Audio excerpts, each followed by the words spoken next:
Hey, bienvenue dans Fact, c'est aujourd'hui l'émission spéciale Noël puisque oui, bon il neige pas dehors mais c'est Noël, ça arrive, c'est imminent. Alors c'est parti.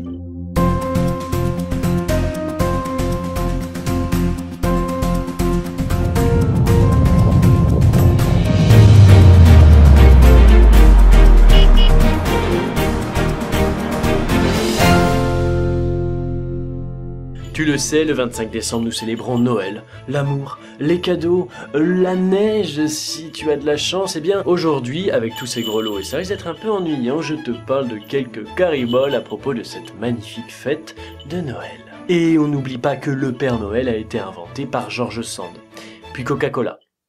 Faut choisir son camp. Il a plusieurs noms, tu le sais sans doute, Père Noël pour la France, Santa Claus pour l'Amérique, Father Christmas pour l'Angleterre, Christking pour nos amis belges, navré pour la prononciation, et j'ajouterais même Did Morose pour l'Ukraine.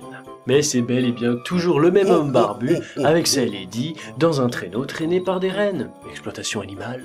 Mais non, c'est Noël. Il existe des zoos, surtout en Allemagne, qui acceptent votre vieux sapin de Noël. Oui, pourquoi faire, me dirais-tu, pour décorer avec des troncs qui n'ont plus de feuilles? Non, non, non, non, non, non.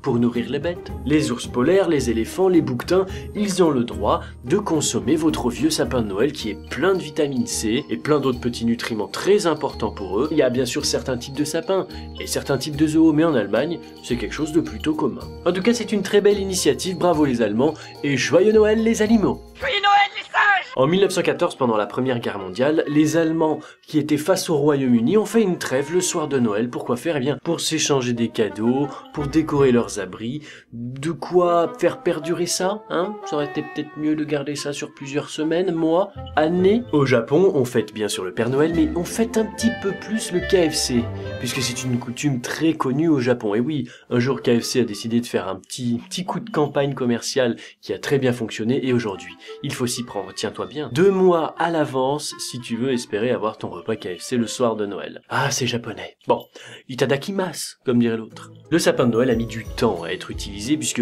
tu le vois là, mon petit sapin en plastique Ikea, eh bien avant, c'était pas vraiment une coutume, c'est grâce au prince Albert qui s'est marié, l'Allemand, qui s'est marié à la reine Victoria et qui lui a ramené un sapin de Noël que c'est enfin devenu ce symbole magnifique. C'est en 1846, hein, en sachant que le sapin avait été créé en 1830, enfin créé, lol. Donc je veux dire, il y a eu 16 ans quand même jusqu'à ce qu'on se dise, tiens, cet arbre-là qui a quand même une forme un petit peu originale. Et 3 ans plus tard, c'était la sortie de la fameuse carte de Noël. Donc, sur les premières cartes de Noël, il n'y avait pas de sapin, vu que ça n'existait pas.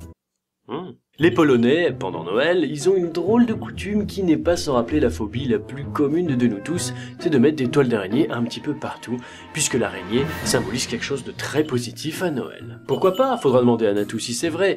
En tout cas, les Polonais ont aussi l'habitude, du moins la vieille coutume, de laisser une chaise vide pendant le repas de Noël au cas où quelqu'un s'inviterait inopinément. En Estonie, vous voyez, on va faire pas mal de fois le tour du monde, ça fait à peu près 350 ans qu'ils sont en grève de Noël. Pourquoi en grève de Noël? Je ne sais pas. Ils fêtent Noël à leur manière, en mangeant du porc, dans des saunas et en buvant de la binouse. Avec du pain d'épices, de la choucroute, et oui, c'est comme ça en Estonie. Alors, chacun fête Noël à sa sauce. N'oublie pas qu'en Australie, ils vont tous sur la plage pour aller se baigner. En même temps, c'est l'été chez eux à Noël, mais chacun son truc. Dans ma belle Savoie natale, il y avait le père Chaland qui remplaçait le Père Noël. Ça a été oublié depuis, mais c'était la coutume savoyarde, mais encore aujourd'hui, peut-être plus chez les Savoyards très très purs, j'ai envie de dire, ils consomment encore le fameux beignet fourré à la compote de coin ou de pommes, et ça, c'est délicieux parce que le gras c'est la vie. Et voilà, toutes ces petites choses, petites hein, fact, c'est pas des énormes épisodes, qui concernent Noël. Est-ce que ça t'a plu? Est-ce que tu étais au courant de tout ça? N'hésite pas à le dire en commentaire, surtout si tu as des choses à apporter en plus. Elf number 1. En tout cas, je te souhaite un excellent Noël, puisque c'est mais c'est demain. Il faut faire les cadeaux, le papier cadeau, tout ça. Et surtout, n'oublie pas une chose très importante.